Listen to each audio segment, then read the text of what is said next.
من داخل ورشة الأستاذ محمد السعيد الخطاط. النهارده نحب نقول لك كل سنة وأنت طيب الأول بمناسبة شم النسيم. أهلا وسهلا بروح حضرتك. أولا كل سنة وشعب بورسعيد طيب وبخير، ومصر كلها يا رب كده دايما كده في خير كده يا رب إن شاء الله وتقدم. السنة دي موضوع الليمبي يعني مميز شوية لفكرة جت لي بعد تفكير طويل جدا. الموضوع سميته جيل آخر زمن. جيل آخر زمن بيخش تحتيه حاجات كتير، عادات وسلبيات ومرفوضة في المجتمع الحالي اللي احنا بنعيشه. يمكن مع الأسف عادات وحاجات قللت البركة وجو الألفة في المجتمع اللي احنا بنعيشه. نتمنى طبعا ان هي ترجع تاني عشان نقدر كلنا نتلم كأسرة واحدة والخير يرجع تاني زي زمان.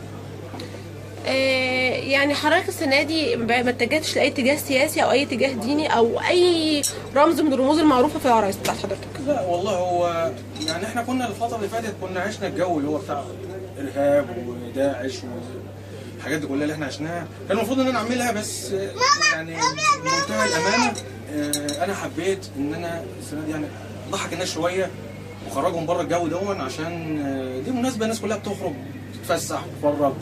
مش عايزين ان احنا برضه يعني ايه، يعني مثلا ايه يبقى في حاجه تزعلهم او في شيء مثلا يضايقهم كده يعني. طيب ممكن حضرتك من منطلق من كلام حضرتك ان انت ما اتجهتش لاتجاه سياسي او لاتجاه رمز معين علشان خاطر احنا خروج الناس من المشاكل اللي هم فيها. طب احنا عايزين نتكلم بقى باستفاضه عن كل عاده سلبيه انت ناقشتها من خلال العرايس الليمبي بتاعتك السنه دي. هو موضوع السنه دي طبعا زي ما انت حضرتك جيل اخر زمن، بناقش فيه مجموعه من السلبيات اللي موجوده في المجتمع الحالي. اهمها التدخين السلبي للبنات او السيدات، الشيشه. احنا طبعا بنيجي ندخل اي كافيه او اي مقهى بنتفاجئ ان عدد البنات او السيدات اكتر من الشباب، وقاعده كده وتشيش كان زي ما حضرتك شايفه كده اهون، ومفيش حياء ومفيش خشة.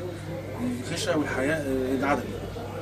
كمان حبيت اتكلم عن نقطة خطيرة جدا يمكن هي بقت ملحوظة في جميع البيوت، الدراما الغربية او التركية تحديدا. الدراما الغربية دخلت بيوت المصريين.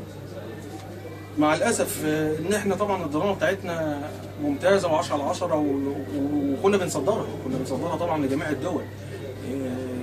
نيجي نبص النهارده البنات والسيدات ممكن حتى الشباب كمان بقى التفكير بقى واحد، بقى فيه تفكير بيتفرج على المسلسل بيشوف حاجات معينه، العلم ان عاداتنا وتقاليدنا بتختلف تماما عن العادات دي. كمان نقطه يمكن سلبيه خطيره جدا بنشوف عندنا في بورسعيد تحديدا كمان الدراجات البخاريه. بنيجي نبص نلاقي اطفال ماشيه في الشارع عادي او سيدات، ونلاقي 5 ولا 4 راكبين على الموتوسيكل وبيجروا ولا كأن في حد ماشي. بجسد برضه الموضوع ده. كمان ظاهره تربيه الحيوانات زي الكلاب، تلاقي واحد واقف معهوش ان هو ياكل وجايب كلب والموضوع يعني بيربيه. ما نسيتش كمان النقطه اللي هي طبعا الكلام عن الانترنت. الانترنت طبعا هو طبعا الانترنت كويس مش وحش، بس في ناس بتستخدمه استخدام سلبي او استخدام سيء. وكمان بوجه رساله طبعا للناس عشان تخلي بالها كده وتصحصح، عشان تخلي بالها وتخاف على عيالها. الجيل اللي طالع دون ما كانش يبقى فيه قيم واخلاق وادب يبقى طبعا مش هينفع، لان احنا طبعا كلنا اتربينا على القيم والاخلاق وعلى اللمه وعلى جو الالفه وعلى عاداتنا الجميله ومناسباتنا الجميله وتقاليدنا الجميله. يمكن السنه دي برجع لرسم الكاريكاتير بعد ما قعدت حوالي 3 سنين تقريبا كنت بستخدم. طب احنا بس عايزين نشرح للجمهور حضرتك هتدمج ازاي رسم الكاريكاتير السنه دي مع العرايس في العرض، وعايزين نعرف ايه الرسائل اللي الكاريكاتير السنه دي هيقدمها. تمام. والله يمكن انا راسم السنه دي في الكاريكاتير يعني تناولت 4 افكار. عملت في بيبي صغير، طفل لسه مولود، وبدل ما هو بيرضع لبن في الببرونه، لا بيرضع بلبن بس مكتوب على الببرونه فيسبوك بقى النهارده الطفل الصغير اللي لسه مولود عارف، او اللي لسه بيقولوا لسه ما طلعش مش عارف ايه، عارف كل حاجه عن النت وعارف كل حاجه عن مش عارف ايه ومع التاب والايباد. يعني بيسبق لاوانه، بيسبق لاوانه. كمان بتكلم عن الموضه الزايده عن اللزوم. طبعا الموضه مش وحشه، بالعكس احنا بنعمل موضه طبعا ونقص شعرنا وكده، بس تبقى في المعقول. كل الحاجات دي بتناولها في شكل كاريكاتيري يعني يضحك الناس شويه. وختمت بقى البوستر بتاعي ان شاء الله. طب الكاريكاتير دي كلها تبقى على بوستر يعني؟ الحاجات دي انا رسمتها بايدي ودخلناها الكمبيوتر وعدلنا فيها شويه حاجات، وطبعا زودنا فيها شويه افكار وحطيناها على بوستر، بحيث ان هو يعني ايه برضه عشان ضيق الوقت شويه عملناها على بوستر مطبوع. هيتحط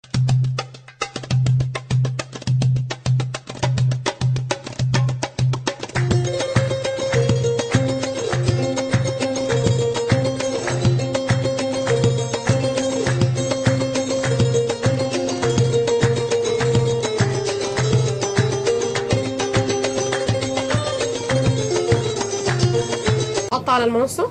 ان شاء الله تحت المنصة باذن الله. طب هل المنصة تحتوي على بوسترات ليها علاقة بس بالعادات السلبية، ولا هيبقى فيه جزء بيتكون عن بورسعيد مثلا؟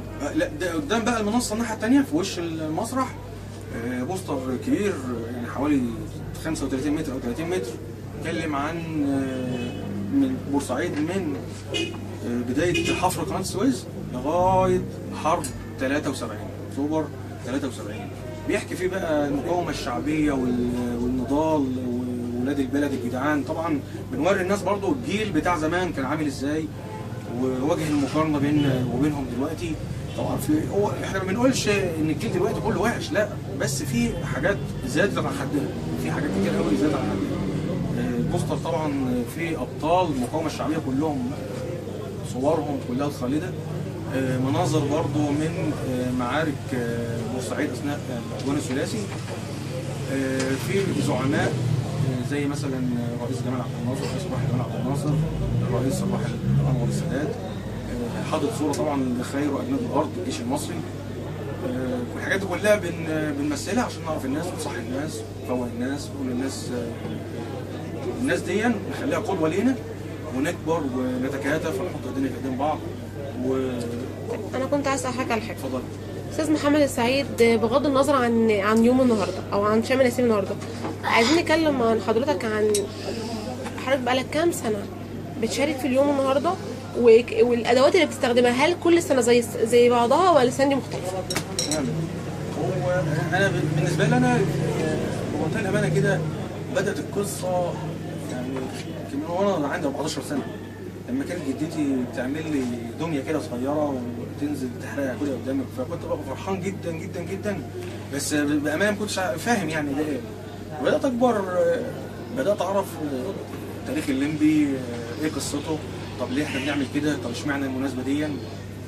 وبعد كده لما بدات ادخل في مجال الفن وكده والمجال التشكيلي، فجربت ان انا اعمل حاجه زي كده. بدات بنماذج الاول صغيره وحاجات بسيطه شويه، وربنا وفقني وهي عجبت الناس، فبدات ان انا احافظ او احاول ان انا احافظ على العاده دي واقدم من خلالها مواضيع تنقض اي ظاهره سلبيه او اي شخصيه مرفوضه. بس في النهايه طبعا الناس تيجي وتأدي سهره جميله ويوم جميل، على اساس ان هم طبعا تاني يوم يروحوا للحدائق والمتنزهات ويكونوا مبسوطين. طب عايزين نعرف الادوات اللي حضرتك استخدمتها. هو الادوات طبعا زي ما حضرتك شايفه العده بتاعتي، ده هنا جزء منها، دي الالوان اللي بشتغل بيها. الدميه يمكن لما بدانا من حوالي كده تقريبا 20 سنه اعمل الموضوع ده كان موضوع بسيط جدا، عباره عن قش وقماش وحاجات بسيطه خالص. النهارده الموضوع بعد فتره كل حاجه طبعا بتتطور.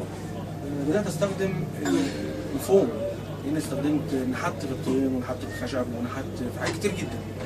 الفوم هو صحيح صعب جدا في نحته، لان طبعا الجزء اتشال منه وما بعرفش ارجعه تاني، بس بيديني نتيجه كويسه. يعني بعد كده بيديني نتيجه كويسه. الالوان اللي بنستخدمها الالوان اللي هي الكواش او الوان الميه. الجسم جوه بيبقى فيه الحشو بتاعه، هو الاصل بيبقى حديد، الاصل بيبقى حديد من جوه عشان يمسك الدميه كويس، وزي ما حضرتك شايفه كده الايدين بتبقى جوانتيات بتحشي قطن، وفي نفس الوقت الشعر والاكسسوار بتاع الدميه هو اللي بيظهر الدميه بعد كده.